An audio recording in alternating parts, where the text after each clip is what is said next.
오늘 하나님께서 주시는 하나님의 말씀은 창세기 21장 22절에서 34절까지의 말씀입니다. 창세기 21장 22절에서 34절까지의 말씀을 저와 여러분이 한 절씩 교독하겠습니다. 그때에 아비멜렉과 그 군대 장관 비골이 아브라함에게 말하여 이르되 네가 무슨 일을 하든지 하나님이 너와 함께 계시도다. 그런즉 너는 나와 내 아들과 내 손자에게 거짓되이 행하지 아니하기를 이제 여기서 하나님을 가리켜 내게 맹세하라. 내가 내게 후대한 대로 너도 나와 내가 머무는 이 땅에 행할 것이니라. 아브라함이 이르되 내가 맹세하리라 하고 아비멜렉의 종들이 아브라함의 우물을 빼앗은 일에 관하여 아비함이 아비멜렉을 책망하매 아비멜렉이 이르되 누가 그리하였는지 내가 알지 못하노라. 너도 내게 알리지 아니하였고 나도 듣지 못하였더니 오늘에야 들었노라. 아브라함이 양과 소를 가져다가 아비멜렉에게 주고 두 사람이 서로 언약을 세우니라.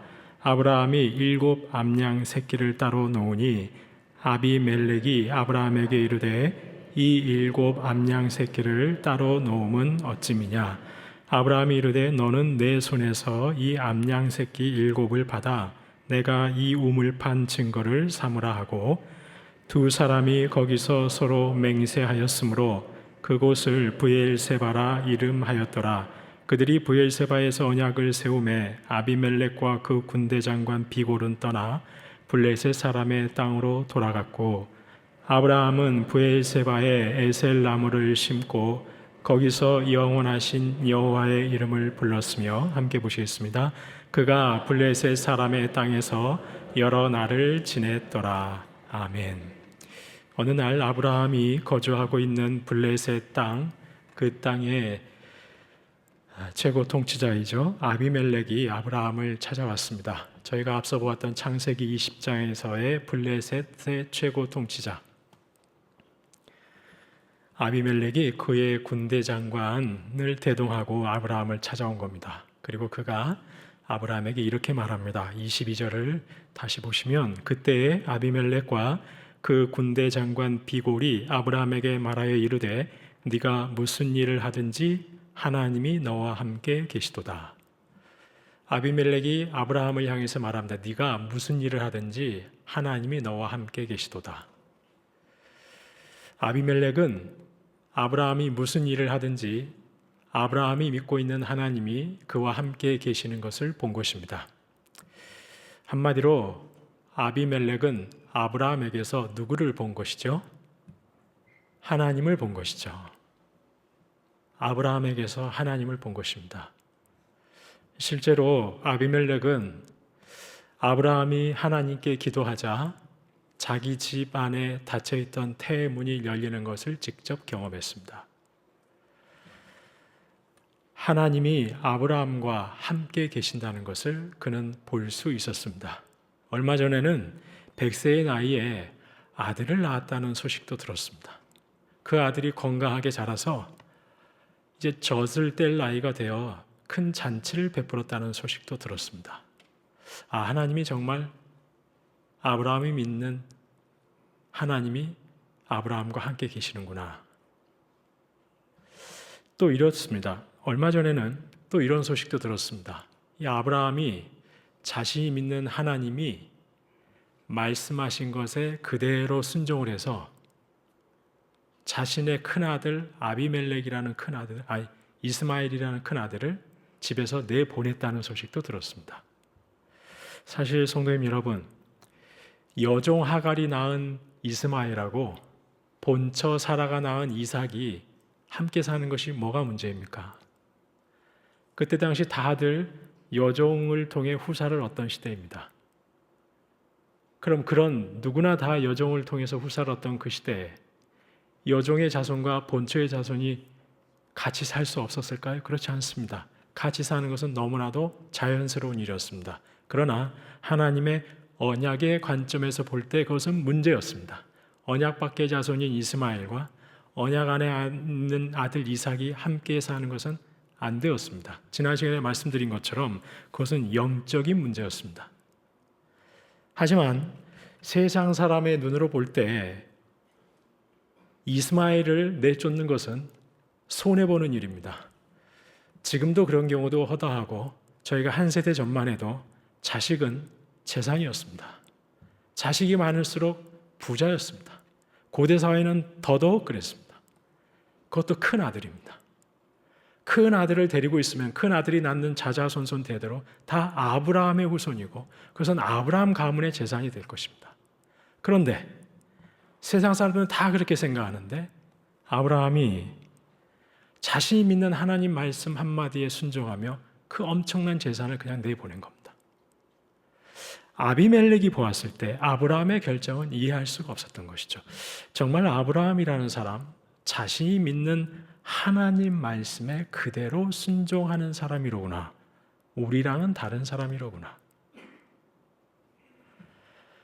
아브라함의 결정에서도 이런 어떤 눈에 보이는 현실적인 이익의 여부에 전혀 관계없이 자신이 믿는 하나님의 그 말씀에 그대로 순종하고 있는, 그 순종하면서 결정하는 아브라함의 그 결정을 보면서도 아비멜렉은 아브라함에게서 하나님을 볼 수 있었던 것입니다.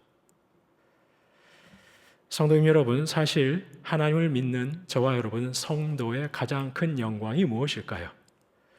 예수 그리스도를 믿는 저와 여러분의 가장 큰 영광, 가장 큰 복됨은 무엇일까요? 그것은 바로 저와 여러분을 통해 세상이 하나님을 본다는 것입니다. 하나님은 십계명에서 절대로 나의 형상을 만들지 말라고 명하셨습니다. 지금도 살아계셔서 온 우주 만물을 통치하고 계신 하나님, 창조주 하나님, 그 크신 하나님을 사람의 손으로 뭔가 형상을 만들어 놓고 이것이 하나님이라고 절대 말하지 말라고 했습니다. 그 크신 하나님을 우리 인생들의 손으로 어떤 무엇으로 만들어 놓을 수가 없는 것이죠. 하나님을 다 담을 수가 없는 겁니다. 그런데 그 크신 하나님, 그 놀라우신 하나님을 볼 수 있습니다. 세상이 어떻게 볼 수 있습니까? 바로 그리스도 예수 안에 있는 저와 여러분을 통해서. 얼마나 큰 영광인지 모르겠습니다. 저와 여러분이 세상에 창조주를 보여주는 겁니다. 그 존귀하신 만왕의 왕이신 그리스도를 보여주는 겁니다. 이보다 더 큰 영광이 있을까요? 이보다 더 놀라운 은혜가 있을까요? 사실 저와 여러분이 뭐 내세울 게 있습니까? 자랑할 것이 있습니까? 요즘에 뭐 대통령실에서 이것저것 따지지도 않고 일만 잘하면 다 장관으로 차관으로 모시고 있던데 이 자리에 계신 저와 여러분 중에 장관으로 차관으로 부름 받으신 분 없지 않습니까? 세상에 내세울 것도 별로 없는 인생인데 그런 나를 통해서 하나님이, 온 우주보다 더 크신 하나님이 나를 통해서 세상에 보여진다는 겁니다. 세상에 어떻게 이런 일이. 성도님 여러분, 저와 여러분이 생각하는 것보다 세상은 믿는 사람들에게 굉장히 관심이 많습니다. 세상은 저희를 아주 유심히 봅니다. 관심 없는 것처럼 같지만 세상은 교회와 성도들에게 관심이 참 많습니다. 교회 다니는 사람이 무슨 생각으로 사는지, 교회 다니는 사람이 어떤 결정을 하는지 유심히 쳐다봅니다. 시련이 닥쳤을 때 교회 다니는 사람은 어떻게 반응하는지 지켜봅니다.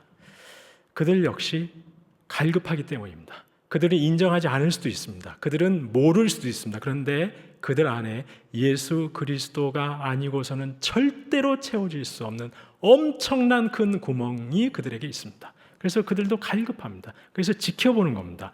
진짠가? 교회와 성도가 진짠가? 지켜보는 겁니다. 그런데 만약 교회 다니는 사람이 세상과 생각하는 것도 똑같고 결정하는 것도 똑같고 말하는 행실도 똑같다면 저와 여러분이 어떻게 세상에 그리스도를 보여줄 수 있겠습니까? 그리스도의 그 존귀하신 성품, 인격을 보여줄 수 있겠습니까? 교회 다니는 사람이나 교회 안 다니는 사람이나 똑같은 한 해를 안에서 살아갑니다. 똑같은 경제적인 상황에서 살아갑니다. 똑같은 인생의 어려움 속에서 삽니다. 그런데 저와 여러분이 믿지 않는 사람들과 똑같이 매사에 감사하지 못하고 맨 불평, 불만만 쏟아낸다면 세상에 어떻게 저와 여러분을 통해서 예수님을 볼 수 있겠습니까? 성도님 여러분, 세상이 언제 성도들을 인정할까요? 언제 저와 여러분을 인정할까요? 아, 예수 믿는 사람들은 정말 다르구나. 언제 인정할까요? 세상에서 저희가 출세하고 잘 나가면 인정할까요? 그렇지 않습니다. 예수 믿지 않는 사람들보다 예수 믿지 않는 사람들이, 교회 다니는 사람들보다 훨씬 더 세상에서 잘 나가고 출세하는 사람들이 얼마나 많은지 모릅니다. 세상은 저희가 세상에서 잘 나갈 때 저희를 인정하고 존중하지 않습니다. 저희가 세상과 다를 때 저희를 인정해 줍니다. 저희가 세상과 달리 하나님 말씀에 순종하면서 살아갈 때 세상은 저희를 다르게 보기 시작합니다. 저희가 입만 열면, 예수 믿는 사람이 입만 열면 세상에서 어떻게 하면 성공할 수 있을까? 세상에서 어떻게 하면 돈을 많이 벌 수 있을까? 세상에서 어떻게 하면 잘 나갈 수 있을까 하는 비결만 말한다면 저들은 저희를 달리 보지 않습니다. 인정하지 않습니다.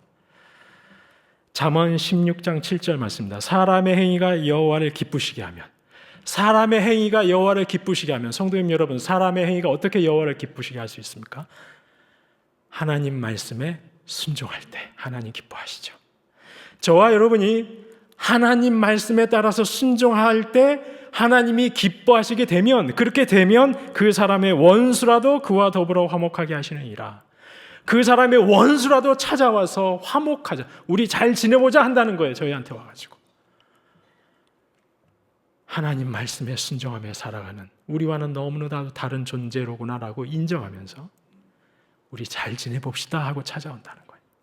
저희가 세상에서 잘 나가면 오히려 그들은 시기할 겁니다. 질투할 겁니다. 괜히 미워할 겁니다. 하지만 행위가 여호와를 기쁘시게 하는 바로 그때 저희가 세상과 달리 하나님 말씀에 순종하면서 살아갈 때 세상도 저희를 인정하는 겁니다. 그리고 저희 속에서 그리스도의 형상, 주님을 보고 주님의 성품과 인격을 바라볼 수 있게 되는 것입니다. 이렇게 아비멜렉은 아브라함에게서 하나님을 봤습니다. 하나님이 그와 함께 하시는 것 봤습니다. 그리고 아브라함을 찾아 언약을 맺자고 합니다. 아브라함도 좋다고 합니다. 언약 맺자고 합니다. 그런데 갑자기 아브라함이 한 가지 문제를 언급합니다. 25절 말씀입니다. 아비멜렉의 종들이 아브라함의 우물을 빼앗은 일에 관하여 아브라함이 아비멜렉을 책망하며, 아브라함은 좋다, 언약 맺자 하는데 한 가지 사실을 얘기하는데 그것이 무엇이냐면 바로 아비멜렉 당신의 종들이 내 우물을 빼앗아 갔다는 겁니다. 여기서 빼앗아 갔다는 말 정확하게 하면 폭력적으로 강탈해 갔다는 말입니다. 강탈해 갔다, 폭력적으로 빼앗아 갔다는 말입니다. 사실 아브라함이 지금 있는 가나안 남부 지역은 우물이 없으면 살 수가 없습니다. 우물은 곧 생명이죠. 그래서 아브라함이 우물을 팠습니다. 그럼 우물을 팠을 때 물이 나오면 그 우물은 판 사람의 것입니다. 그런데 아브라함이 판 우물을 아비멜렉의 종들이 와서 빼앗아 가버렸다는 거죠. 아비멜렉이 다스리는 땅에서 아브라함은 지금 나그네로 살고 있습니다. 그렇기 때문에 어디다 대고 하소연도 못하고 냉가슴만 앓고 있었던 것 같습니다.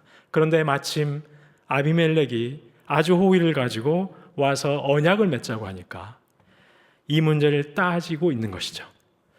이 아비멜렉은 그런 일이 있었냐고, 나는 몰랐다고, 왜 진즉 나한테 말하지 않았느냐고 송구한 마음을 전합니다. 이 아브라함은 양과 소를 가져다가 아비멜렉에게 주고 언약을 맺습니다. 그런데 오늘 보면 28절 말씀에 보니까 아브라함이 7 암양 새끼를 따로 또 준비해 놓았습니다. 그래서 아비멜렉이 물어봤습니다. 아니 방금 나와 언약을 맺으면서 나에게 양과 염소를 주지 않았느냐? 근데 이거 7 암양은 또 왜 따로 준비해 뒀느냐 물어봤습니다. 그러자 아브라함이 이렇게 말을 합니다. 30절 말씀입니다. 아브라함이 이르되 너는 내 손에서 이 암양 새끼 7을 받아 내가 이 우물 판 증거를 삼으라 하고,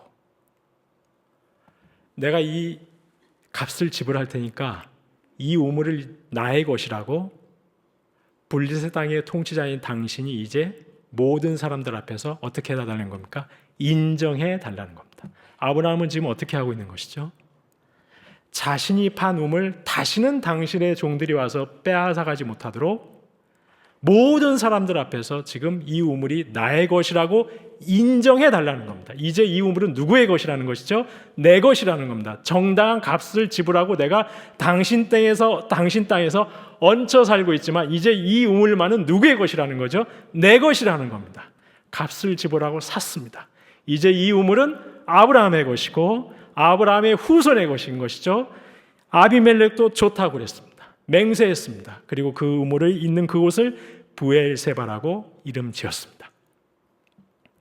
아브라함은 이 우물을 이제 자신의 것으로 삼았고 자신의 아들 이삭과 그 후손들에게 이 우물을 물려줄 것입니다. 실제로 창세기 26장 17절 18절입니다. 이삭이 그곳을 떠나 그랄 골짜기에 장막을 치고 거기 거류하며 그 아버지 아브라함 때 팠던 우물들을 다시 팠으니 이는 아브라함이 죽은 후에 블레셋 사람이 그 우물들을 메웠습니다. 이삭이 그 우물들의 이름을 그의 아버지가 부르던 이름으로 불렀더라. 아브라함이 죽은 이후에 이삭이 가나안 지역에 살다가 블레셋 땅으로 내려갔습니다. 기근이 와서. 그래서 가봤더니 아브라함이 죽은 후 이 블레셋 사람들이 아브라함의 우물을 다 메워버렸던 거죠. 그래서 이삭이 다시 그 우물을 팠습니다. 아브라함의 것, 그리고 나에게 물려준 그 우물을 다시 이삭이 되찾은 겁니다. 자, 성도님 여러분, 아브라함은 오늘 본문에서 아비멜렉에게 정당한 값을 지불하고 우물을 샀습니다. 그리고 그 우물을 누구에게 물려줬습니까?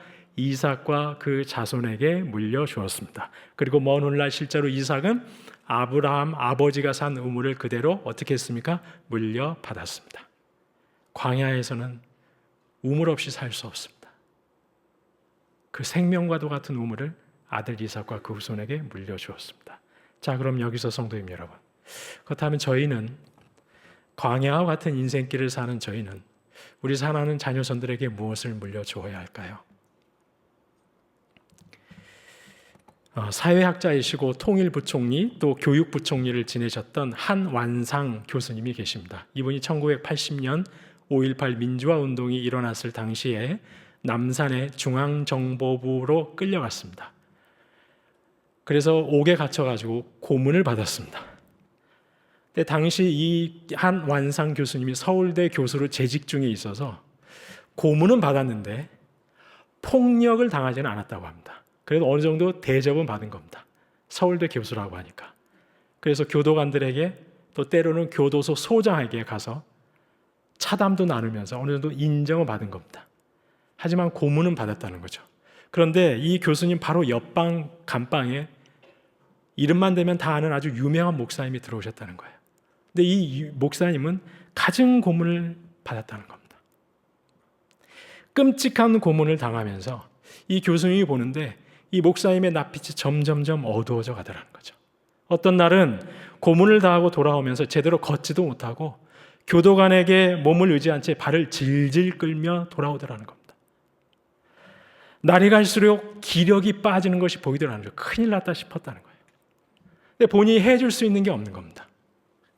너무 안타까운 마음에 그때 이 교수님에게 신약 성경 한 권이 있었습니다. 교수님도 갑자기 잡혀오는 통에 아무것도 가져오지 못했는데 교도소 소장에게 이야기해서 신약 성경 한 권을 받아낸 거예요. 이 목사님도 갑자기 잡혀오시는 통에 아무것도 못 가지고 들어오셨겠죠. 그래서 교수님, 나보다 훨씬 더 가혹한 고문에 시달리는 저 목사님이 내가 이 성경책을 드려야 되겠다 생각을 한 거예요. 근데 가만히 생각해 보니까 교수님도 자신이 없는 겁니다. 이 엄혹한 시련 속에 고문을 당하고 있는데 하나님 말씀이 없으면 자기도 버틸 재간이 없을 것 같다는 거예요. 그래서 고민하다가 신약 성경을 두 부분으로 나눴어요. 복음서하고 서신서. 찢어가지고 복음서를 목사님에게, 서신서를 본인이 가진 거예요. 교도관에게 어렵게 이야기해서 목사님 방에 이 신약 성경 찢어놓은 그 복음서 부분을 전해준 그 다음 날부터 옆방에서 기도 소리가 들리더라는 거예요. 옆방에서 찬양 소리가 들리더라는 거예요. 그 목사님이 끌려 나가는데 이전하고 전혀 다르게 걸음걸이가 당당해져 있더라는 거예요. 며칠 동안 고문을 당하고 돌아오는데 이전에는 교도관에게 몸이 질질 끌려서 오던 사람이 이제 아주 발걸음이 당당해져서 돌아오더라는 겁니다. 그러면서 그 교수님이 그때 당시에 마음속에 생각했던 것, 예수가 들어가니까 사는구나. 예수가 들어가니까 살더라는 거예요. 예수가 들어가니까 고문이 계속되고 몸은 계속해서 감옥에 갇혀 있는데 사람이 바뀌더라는 거예요. 살아나더라는 거예요. 예수님이 그 안에 들어가자 기록된 계시의 말씀을 통해서 우리 주님이 그 목사님 10년 가운데 말씀하시기 시작하자 그 목사님이 살더라는 겁니다. 성도님 여러분, 저와 여러분을 인생의 그 어떤 시련과 인생이면 누구나 겪어야 하는 그 고단함 속에서 일으켜 세우고 살리는 거 다른 거 없죠. 바로 예수 그리스도밖에 없습니다. 예수 그리스도밖에 없습니다. 예수님이 저희를 살립니다. 예수님이 저희에게 영생을 주시는 것이죠. 따라서 저희가 사랑하는 자녀손들에게 무엇을 물려줘야 되느냐? 예수님 물려줘야 되는 거죠. 예수님 들어가면 살아나는 겁니다. 저희 자녀들이 앞으로 이 험한 세상 살면서 저희가 겪지 못한 얼마나 험악한 일을 많이 당할지 참 걱정이 되시죠. 근데 그때 우리 사랑하는 자녀 손 안에 예수 그리스도만 딱 있으면 우리 자녀 손들은 그 어떤 시험과 어려움도 다 넉넉하게 이기고 당당하게 일어설 줄로 믿습니다. 그렇습니다. 예수 그리스도보다 더 귀하고 복된 유산 있을 수가 없습니다. 요즘에 보면 우리 권사님들 중에, 우리 집사님들 중에 손주들을 데리고 오신 분들이 계세요. 손주들을 데리고 오셔가지고 부서 예배 가서 예배 드리도록 하고 우리 권사님들과 집사님들은 이 장년 예배 드리시는 분들 몇 분을 제가 종종 보게 됩니다. 정말 귀하신 거죠. 가장 귀하고 복된 선물을 손주들에게 선물하고 계시는 겁니다. 그 손주들은 분명히 평생토록 잊지 못할 겁니다. 우리 할아버지가, 우리 할머니가 나에게 가장 귀한 선물을 주셨다고 감사의 고백을 하지 않을 수 없을 것입니다. 이제 다음 세대에 여름 사역 준비하고 있습니다. 성도님 여러분, 우리 부모님들 사랑하는 자녀에게 뭘 물려주시겠습니까? 저희 막내 딸아이가 저를 보면서 아빠 때문에 내가 저를 막 뭐라 그러죠? 저를 막 탓해요. 원망을 해요. 아빠가 얼굴이 이렇게 피부가 시커매가지고 내가 이렇게 시커멓다고 저를 그렇게 막 원망합니다. 미안하죠. 제가 물려줄 수 있는 게 없어요. 겨우 시커먼 피부나 물려주고 별로 뛰어나지도 못한 그런 학습 능력이나 물려주고 집 한 채나 물려줄 수 있을까 모르겠습니다. 하지만 그래도 너무나도 감사한 것은 예수님 잘 믿는 이 신앙만은 제가 물려줄 수 있다는 것이죠. 얼마나 감사한지 모르겠습니다. 그런데 사실 아브라함이 값을 주고 이 우물을 자신의 것으로 삼은 것, 소유권을 이전해버린 것, 이것은 그저 단순히 아브라함이 우물의 소유권을 자신의 것으로만 그렇게 공증받은 것만은 아니라는 겁니다. 이 우물을 법적으로 자신의 것만으로 삼은 것만은 아니라는 거예요. 실은 아브라함이 이 우물을 아비멜렉에 값을 주고 산 이 행위는 실은 믿음의 고백이었던 겁니다. 믿음의 고백. 사실 앞서 아브라함은 100세의 나이에 아들 이삭을 얻었습니다. 얼마 전에 드디어 약속의 후손을 받아보았습니다. 사라에게서 아들을 얻었습니다. 하나님께서 약속하셨던 하늘의 별과 같이 허다한 후손이라는 그 약속의 첫 성취, 이제 첫 걸음이 내딛는 것, 바로 이삭을 받아본 거죠. 하늘의 별과 같이 허다한 후손을 약속해 주신 그 약속의 후손의 첫 성취로 이삭을 안아본 겁니다. 그래서 아브라함은 하나님은 정말 약속하신 이 자손의 약속을 이제 정말 이뤄가고 계시는구나. 우리 하나님의 약속한 것은 반드시 성취해 주시는 참으로 신실하신 하나님이로구나. 아브라함은 절대적으로 체험을 했던 것이죠. 그러면서 한 가지 생각한 게 또 있었을 겁니다. 하나님이 근데 또 뭐도 약속하셨습니까? 땅도 약속하셨습니다. 땅도 약속하신 그 또 다른 약속도 하나님이 반드시 이루실 것이라고 아브라함은 이제 확신할 수가 있었습니다. 그래서 아브라함이 아비멜렉에게서 우물을 사는 행위는 단순히 우물 하나를 사는 것이 아니었던 것이죠. 내가 지금 이 작은 우물 하나를 아비멜렉에서 사지만, 그래서 나에게는 지금 이 작은 우물 하나밖에 내 것이 아니지만 실은 이 땅 전부가 나중에 하나님이 나에게 어떻게 하실 것이라고요? 줄 것이라고 확신했던 겁니다. 그리고 실제로 어떻게 됐습니까? 아브라함이 이 우물을 산 그 지역 이름을 브엘세바라고 했습니다. 근데 이 브엘세바 나중에 어떻게 되죠? 하나님이 약속하신 그 가나안 땅의 남방 한계선이 브엘세바입니다. 그래서 구약 성경에 보면 약속의 땅 가나안을 이야기할 때 저 북쪽 단에서부터 남쪽 브엘세바까지, 단에서 브엘세바까지. 아브라함은 이 작은 우물 하나이었지만 그 우물 속에서 이 전체 땅을 주실 하나님의 약속을 신뢰했던 것이죠. 그런 은혜를 나에게 베풀어 주실 것으로 믿음으로 고백하며 그 땅을 샀던 겁니다. 그리고 실제로 브엘세바까지 그 땅이 다 전체 가나안 땅을 하나님께서 아브라함과 그 손에게 주셨습니다. 아브라함은 생각했던 것이죠. 자손에 대한 약속도 주신 하나님, 그 약속도 은혜 가운데 성취해 주시는 하나님, 그렇다면 이제 땅에 대한 약속도 분명히 은혜로 성취해 주실 하나님. 그래서 그가 33절에서 이렇게 말씀합니다. 아브라함은 브엘세바에 에셀나무를 심고 거기서 영원하신 여호와의 이름을 불렀으며. 그래서 아브라함이 한 게 무엇입니까? 그 브엘세바에 에셀나무를 심었습니다.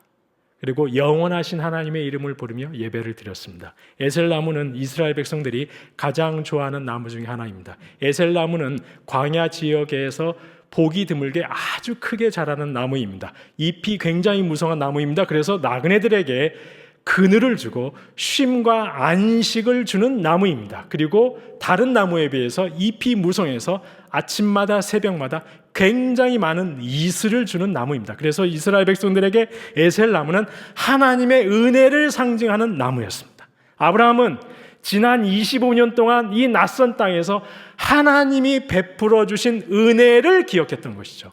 그리고 조금 전, 바로 얼마 전에 나에게 자손을 약속해 주셨던 그 약속을 성취해 주시는, 지금도 나에게 은혜를 베풀어 주시는 하나님을 기억했던 겁니다. 그리고 앞으로도 땅의 약속에서도 은혜를 베풀어 주실 하나님을 신뢰했던 겁니다. 지난 시간 베풀어 주신 은혜, 지금도 은혜를 베풀어 주신 하나님, 그리고 앞으로도 은혜를 주실 하나님을 생각하며 하나님의 은혜를 상징하는 에셀나무를 심었던 겁니다.